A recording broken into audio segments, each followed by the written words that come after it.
ചെയ്ത പാപങ്ങൾ മറന്നു കളഞ്ഞ സ്നേഹമേ.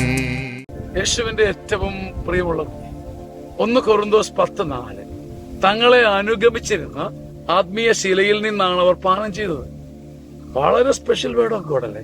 നമ്മൾ ഇത്രയും നാളും കേട്ടിരുന്നത് എന്താ? നമ്മൾ ക്രിസ്തുവിനെ അനുഗമിക്കുന്നു, നമ്മൾ കർത്താവിനെ അനുഗമിക്കുന്നു, നമ്മുടെ ദൈവത്തെ അനുഗമിക്കുന്നു, നമ്മുടെ മിശിഹായെ അനുഗമിക്കുന്നു. തിരിച്ച് ബൈബിൾ പറയുക, തങ്ങളെ അവരുടെ പിന്നാലെ നടന്ന, അവരുടെ പുറകെ നടന്ന ആത്മീയ ശിലയിൽ നിന്നാണ് അവർ പാനം ചെയ്തത്.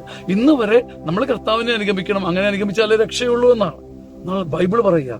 നമ്മുടെ പിന്നാലെ വരുന്ന, നമ്മുടെ പുറകെ വരുന്ന, നമ്മളെ അനുഗമിക്കുന്ന ഒരു രക്ഷാശിലയുണ്ട്. ആട്ടിയോടിച്ചാലും പിന്തിരിഞ്ഞു പോകാത്ത ഒരു കൂറുള്ള നായയെ പോലെ പിന്തിരിഞ്ഞോടിയാലും സർവ്വവിധത്തിൽ കുടഞ്ഞെറിഞ്ഞാലും പോകാത്ത ഒരു ആത്മീയ ശിലയുണ്ട്. എന്നെ അനുഗമിക്കുന്ന, നിന്റെ പുറകെ വരുന്ന ഒരു ദൈവം. അവനിൽ നിന്നാണ് അവർ കുടിച്ചത്. വലിയൊരു ആശ്വാസമല്ലേ? നമ്മൾ തൂത്തെറിഞ്ഞാലും കുലുക്കിയെറിഞ്ഞാലും പോകാത്ത ഒരു ആത്മീയ സ്നേഹം.